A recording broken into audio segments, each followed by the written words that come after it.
Damai sejahtera dari Allah Bapa itu yang melampaui segala akal dan pikiranmu dalam Kristus Yesus Tuhan kita. Amin. Renungan harian buat kita yang tertulis dalam Mazmur 71 ayat 20. Beginilah bunyinya, Engkau yang telah membuat aku mengalami banyak kesusahan dan malapetaka, Engkau akan menghidupkan aku kembali. Dan dari samudera raya bumi, Engkau akan mendidik aku kembali. Demikianlah firman Tuhan. Masih ingatkah kita bagaimana orang tua kita mendidik kita atau mengajar kita membaca? Mungkin ada di antara kita orang tuanya mengajarnya dengan lembut dan ada juga yang dengan keras. Sama seperti itulah Allah mengajar umat pilihannya dengan cara lembut dan keras. Itulah yang didoakan oleh pemazmur. Dia melihat bagaimana Allah memberikan pendidikan itu dengan umur yang panjang baginya. Allah memberikan pengajaran dengan memberikan suka dan duka, memberikan pencobaan, sakit penyakit, tetapi dia tetap memelihara hubungan yang akrab dengan Allah, sehingga ia berdoa untuk meminta umur yang panjang, supaya dengan demikian pemazmur dapat memberitakan dan mengajarkan tentang Allah kepada anak cucunya. Allah sering memakai keadaan kita untuk melihat apakah kita setia kepadanya, apakah kita mau datang kepadanya, atau apakah kita mau untuk memuji namanya. Sama seperti minggu ini kita melihat perkembangan COVID di mana-mana, munculnya klaster keluarga. Setiap daerah yang kita lihat di media sosial maupun media cetak, setiap daerah zona merah karena COVID-19. Apakah yang kita lakukan? Apakah kita harus takut atau kita berdiam diri?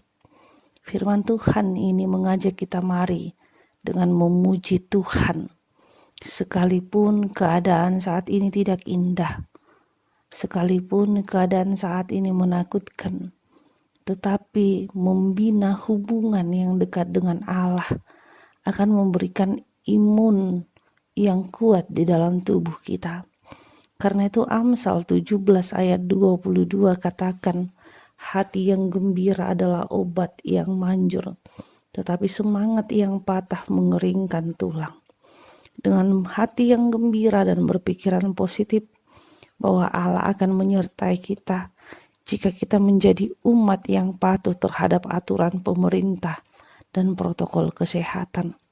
Apapun yang terjadi hari ini, dengan mengandalkan Tuhan, dengan berpikiran positif, dengan semangat yang baru, kita menjadi umat yang sehat. Dan percayalah, Tuhan akan memulihkan keadaan kita. Tuhan akan memberikan kita kesehatan jikalau hari ini kita penyakit COVID. Dan jikalau hari ini kita akan tetap sehat dan masih sehat, pastikanlah Allah akan menyertaimu. Tetapi dengan mematuhi protokol kesehatan, biarlah kita selalu membina hubungan dengan Tuhan. Karena dengan demikian, imun akan bertambah di dalam tubuh kita. Amin. Kita bersatu dalam doa. Terima kasih Tuhan Yesus buat anugerah-Mu, buat cinta kasih-Mu. Bapa Surgawi, Tuhan, Engkau tahu apa yang terjadi di negara kami. Semakin meningkatnya penyakit COVID. Tuhan Yesus, Bapa, dengan firman-Mu, kami semakin sehat kepada setiap umat-Mu yang pada saat ini harus berjuang ketika mereka didiagnosa COVID-19. Tuhan, biarlah dengan keadaan ini kami melihat kemuliaan Tuhan. Umat-Mu yang masih sehat Tuhan, biarlah kami tetap melakukan dan mematuhi protokol kesehatan. Tuhan Yesus, pulihkan negara kami ini, daerah kami, dan pulihkan juga dunia ini. Inilah doa kami dalam nama Yesus Kristus, kami berdoa padamu. Amin. Anugerah Tuhan Yesus Kristus dan kasih Allah dan persekutuan Roh Kudus, itulah yang menyertaimu. Amin.